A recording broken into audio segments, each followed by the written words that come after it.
Joining us tonight, former strategist to President Trump, Fox News national security strategist Sebastian Gorka. I hope that you were sitting down for that review because we don't want you stunned. Nasty stuff and a silly effort in the whole enterprise. Well, Lou, I think there's a good reason that 2 million more people watched the country music celebrations and awards than watched George's interview with Comey. It was really despicable. This is a man who's casting aspersions on the quality of somebody else's marriage. How did this person become director of the FBI? It's possible. It's possible. Well, Lou, I have breaking news for you. It's possible that James Comey worked with the mafia. It's possible that James Comey is a toady for the Russians. Anything is possible, but this man had one of the highest offices in the U.S. government, and this is how he behaves just a few months after leaving. It's disgusting. It is. It absolutely is. The whole tawdry, annoying, petty revenge tour of this author, and it makes no sense.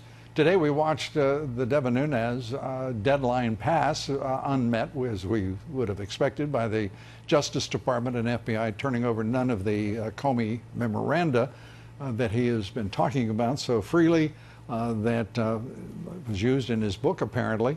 What do you expect Devin Nunes, the Intelligence Committee, and oh, by the way, those bastions of legislative energy and enterprise, Paul Ryan and Mitch McConnell, to do about it? I don't expect them to do anything about it. You know as well as I do, there's about 6 true citizen politicians on Capitol Hill, including Devin, Matt Gaetz, Mark Meadows, Steve King. They're going to Jim Jordan. They're going to keep on fighting. Ron DeSantis. DeSantis, absolutely. Andy Biggs. But I'm going to keep going. I'm going to keep going. Hundreds of others that you've never heard of and are swamp dwellers and swamp creatures. And I just want to know one thing, Lou. I want to know how he can admit on camera and during testimony that he leaked classified memos from presidential meetings and he hasn't been charged with a felony. That's what I'd like to know. Well, I'd like to know why some people at the Justice Department and the FBI aren't facing charges right now for their conduct, or misconduct rather, and clear violations of the law. When the president said Comey has violated had crimes to his credit, the fact is, what do you say about a man who has leaked memoranda that are classified, at least 4 of them? What do you say about a man who has lied to Congress and misrepresented himself? Aren't those crimes?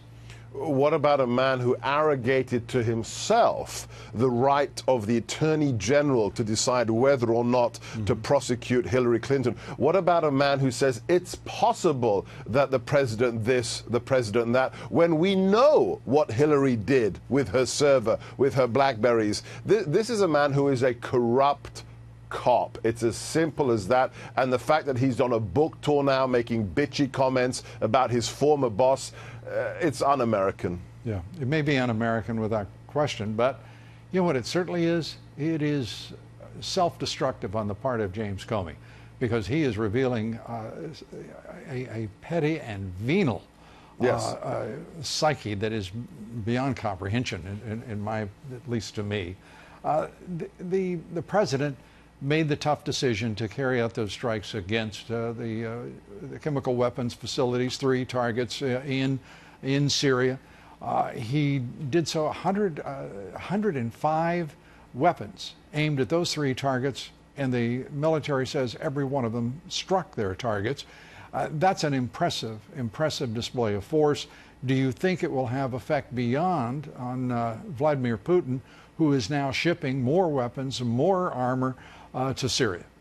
I'm glad you asked that question. This is perhaps, so the objective was to send a message to Assad, but I think that the larger geopolitical success of that operation, which was a perfect military operation, is it sent a very clear message about the incompetence and the incapacity of Vladimir Putin. He said, we will protect our client states. What happened? Not one Russian missile was launched to intercept what we did to that client regime, that dictatorship of Bashar al-Assad. That mission did more in 1 hour to undermine the prestige of that regime than the last 15 months of sanctions, Lou. You know, I couldn't help but be struck over the weekend of how many news organizations and news outlets, the national left-wing media, which is about 95% of the media, spent more time questioning the president's decision to enforce the rule of law and the United Nations and the conventions against chemical warfare than they ever did asking why President Obama did not enforce his red line. It's extraordinary. It is extraordinary, especially all these discussions about war powers and the declaration of war. On one Labor Day weekend, the last president bombed and launched missiles on 7 nations in the Middle East and North Africa. I don't remember. Do you remember, Lou, the Democrats screaming about war powers acts when Obama was doing it in 7 countries in one weekend? I kind of missed that outrage back then. Yeah, but that's about all I miss of that era. Dr. Sebastian Gorka, thank you so much. Thank you, Lou.